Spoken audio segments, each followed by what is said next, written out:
ಈ ದೇಶಕ್ಕೆ ಅಕಸ್ಮಾತ್ ಅಂಬೇಡ್ಕರ್ ಅವರ ನಾಯಕತ್ವದಲ್ಲಿ ಸಂವಿಧಾನ ರಚನೆ ಆಗದೇ ಇದ್ದಿದ್ದರೆ ಏನಾಗ್ತಿತ್ತು ಅನ್ನೋದನ್ನು ಸ್ವಲ್ಪ ಕಲ್ಪನೆ ಮಾಡಿಕೊಳ್ಳೋಣ.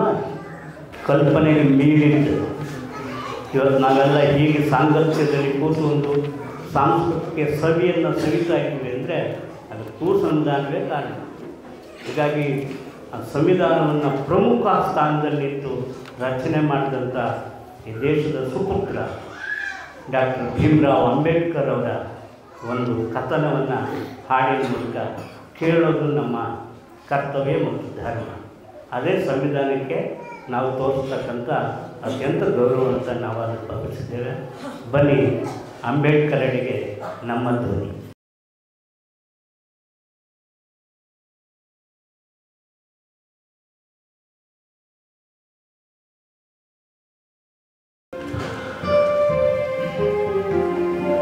ನಾಡನಡುವಿನಿಂದ ಸಿಡಿದ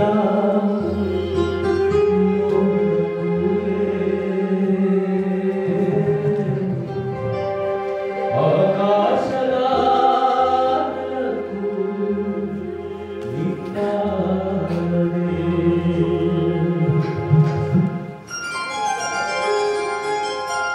ನಾಡನಡುವಿನಿಂದ ಸಿಡಿದ ನೋವಿನ ಕೂಗೆ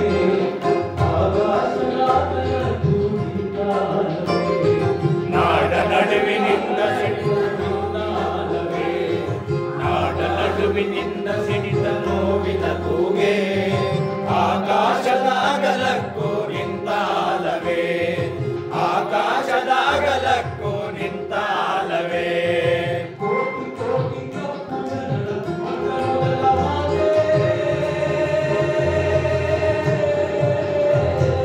ಕೋಟಿ ಕೋಟಿ ಕಪ್ಪು ಜನರ ಮೊಟ್ಟ ಮೊದಲ ಮಾತೆ,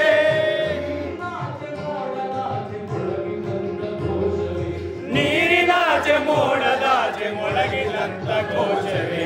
ನಾಡ ನಡುವಿನಿಂದ ಸಿಡಿದ ನೋವಿನ ಕೂಗೆ ಆಕಾಶದಾಗಲಕ್ಕೂ ನಿಂತಾಲವೇ, ಆಕಾಶದಾಗಲಕ್ಕೂ ನಿಂತಾಲವೇ.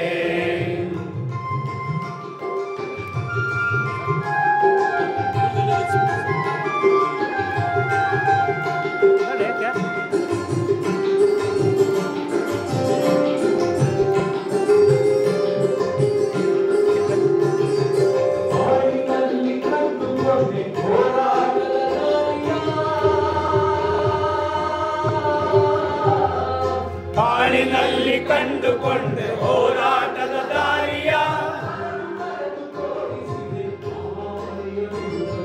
ಕರೆದು ಕರೆದು ತೋರಿಸಿದೆ ಮಹಾಮನೆಯ ಬಿರುಕನು. ನಾಡ ನಡುವಿನಿಂದ ಸಿಡಿದ ನೋವಿನ ಕೂಗೆ ಆಕಾಶದಾಗಲಕ್ಕೂ ನಿಂತಾಲವೇ, ಆಕಾಶದಾಗಲಕ್ಕೂ ನಿಂತಾಲವೇ.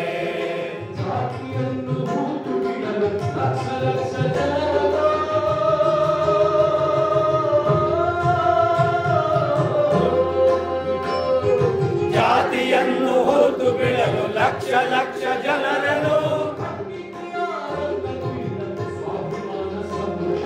ಕಟ್ಟಿಕ್ರಿಯಾಗಂಡ ಕಿಳಿದ ಸ್ವಾಭಿಮಾನ ಸಮುದ್ರ. ನಾಡ ನಡುವಿನಿಂದ ಸಿಡಿದ ನೋವಿನ ಕೂಗೆ ಆಕಾಶದಾಗಲಕ್ಕೂ ನಿಂತಾಲವೇ, ಆಕಾಶದಾಗಲಕ್ಕೂ ನಿಂತಾಲವೇ.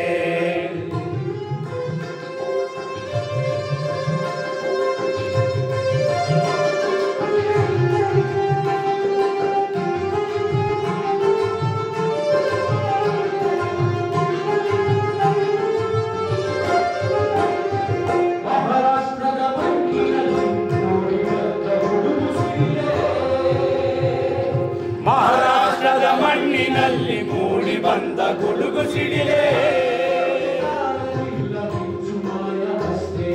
ಮಳೆಯಲೇಕೆ ತಾರಲಿಲ್ಲ ಮಿಂಚು ಮಾಯ ಅಷ್ಟೆಯ.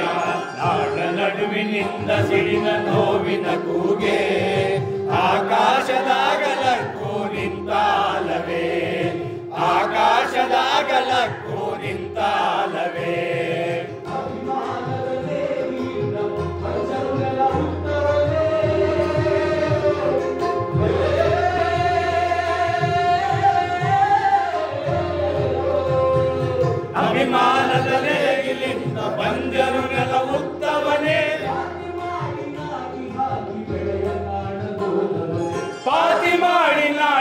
ಹಾಕಿ ಬೆಳೆಯ ಕಾಣದೋದ ಮಳೆ ನಾಡ ನಡುವಿನಿಂದ ಸಿಡಿದ ನೋವಿನ ಕೂಗೆ ಆಕಾಶದಾಗಲಕ್ಕೂ ನಿಂತ ಆಲವೇ ಆಕಾಶದಾಗಲಕ್ಕೂ ನಿಂತ ಆಲವೇ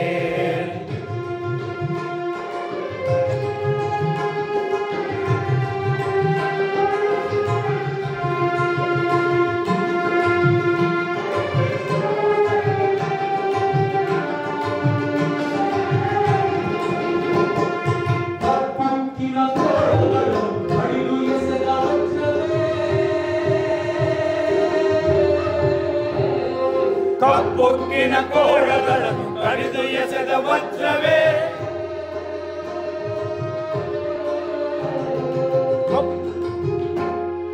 ನಮೋ ತಸ್ಸ ಭಗವತೋ ಅರ್ಹತೋ ಸಮ್ಮಾ ಸಂಬುದ್ಧಸ್ಸ ಬೆಳಗಿನತ್ತ ಬಿಡದೆ ನಡೆದ ಮಹಾಭೌತ ಬಿಂದುವೆ ನಾಡ ನಡುವಿನಿಂದ ಸಿಡಿದ ನೋವಿನ ಕೂಗೆ ಆಕಾಶದಾಗಲಕ್ಕೂ ನಿಂತಾಲವೇ ಆಕಾಶದಾಗಲಕ್ಕೂ ನಿಂತಾಲವೇ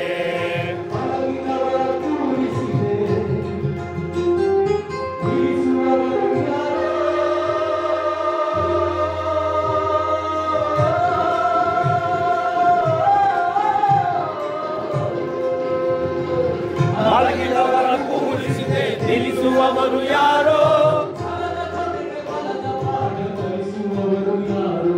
ಛಲದ ಜೊತೆಗೆ ಬಲದ ಪಾಠ ಕಲಿಸುವವರು ಯಾರೋ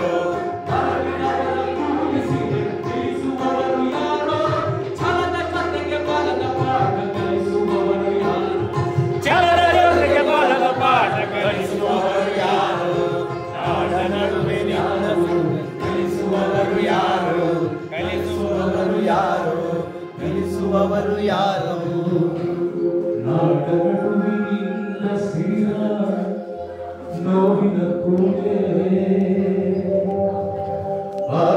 ಆಕಾಶದಾಗಲಕ್ಕೂ ನಿಂತ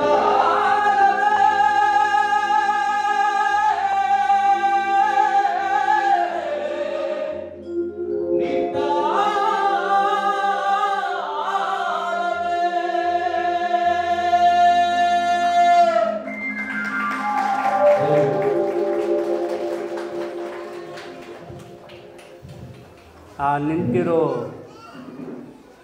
ಆಲದ ಮರದ ನೆರಳಿನಲ್ಲಿ ಬದುಕ್ತಾ ಇರ್ತಕ್ಕಂಥ ಬಾಳಿಕೆ ಆ ನೆನಪಿಲ್ಲದೆ ಹೋಗ್ಬಿಟ್ರೆ ಚರಿತ್ರೆಗೆ ಮಸಿ ಬೆಳೆದಾಗುತ್ತೆ. ನಾವು ಚರಿತ್ರೆಯನ್ನು ಉದ್ದೀಪನಗೊಳಿಸಲು ಬಂದಿರೋರೆ ಹೊರತು ಮಸಿ ಬೆಳೆಯುವಂಥ ಮಂಕರ ಅಲ್ಲ ಅಂತ ನನಗಾದರೂ ಅನಿಸುತ್ತೆ.